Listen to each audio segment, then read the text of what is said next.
আল্লাহ রাব্বুল আলামিনের নবীর সাহাবী হযরত ওমর ফারুক রাদিয়াল্লাহু তাআলা আনহু যখন প্রধানমন্ত্রী হয়ে গেলেন, উনি রাতের অন্ধকারে মানুষের খোঁজ খবর নিতেন। আমি ওই কথাটা বলবো না। উনি একদিন সকালবেলা আল্লাহ রাব্বুল আলামিনের বান্দা মদিনায় বাড়ি থেকে বের হয়ে গেলেন।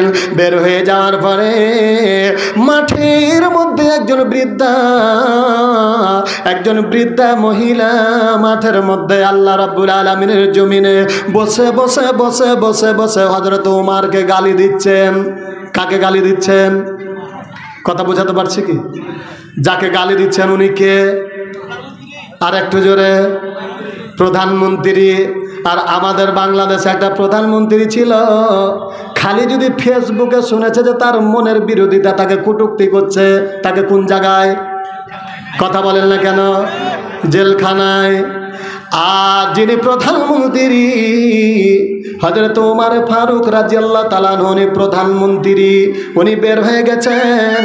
মহিলাটা বার গালি দিচ্ছে হযরত ওমরের নাম ধরে। আল্লাহ, তুমি ওমরকে কেন দিয়া পাঠাইলা? ওমরের মতন লোক দুনিয়াতে নাই। ও মানুষকে ধরে ধরে খালি কাটতে পারে, জবাই করতে পারে। আল্লাহ গো, কোনোদিন যেন ওমর আমার সঙ্গে দেখা না হয়। হযরত ওমর ফারুক রাদিয়াল্লাহু তাআলা আনহু উনি দৌড়ে বলেন, গো মা, কি ব্যাপার? কেন তুমি উমারকে গালি দিচ্ছ? বলে উমার খুব ভালো মানুষ নয়, উমার নাকি মুসলমানের বাদশাহ। উমার যদি আল্লাহ জেনে উমারের সঙ্গে না দেখা দেয়। হযরত ওমর বলছেন, মা, তুমি কি কোনোদিন উমারকে দেখেছো? বলে না। তাহলে কেন গালি দিচ্ছ? বলে, বেটা রে, উমার যদি ভালো মানুষ হবে তাহলে পরে আমি কেন না খেয়ে আছি? আল্লাহ রাব্বুল আলামিনের বান্দা হযরত ওমর বলেন, গো মা, আপনি যে এতক্ষণ পর্যন্ত উমারকে গালি দিচ্ছেন, আপনি কি কোনোদিন দেখেছেন? বলে, বেটা রে, আল্লাহ জেনে ওরকম মানুষের সঙ্গে দেখা না করে। আল্লাহ রাব্বুল আলামিনের বান্দা হযরত ওমর ফারুক রাদিয়াল্লাহু তাআলা আনহুর চোখ দিয়ে ঝরঝর করে পানি পড়তে লেগেছে। আর আল্লাহ রাব্বুল আলামিনকে ডাক দেয়া বলেন, গো আল্লাহ, আমি কেমন করে জবাব দিব?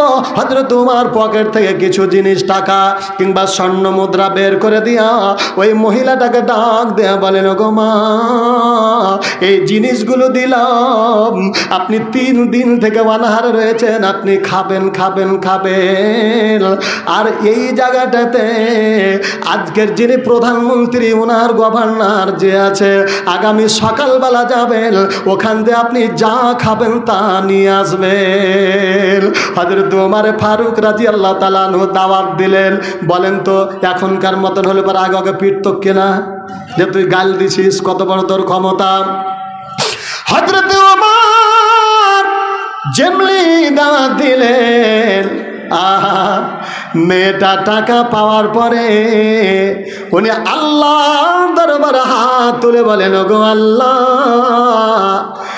এই লোকটার মতন লোকটা যদি উমার হতো, এ দেশের প্রধানমন্ত্রী যদি এর মতন হতো, মানে উমার যদি এ লোকটার মতো হতো, তাহলে পরে আমার জীবনটা খুলে যেত।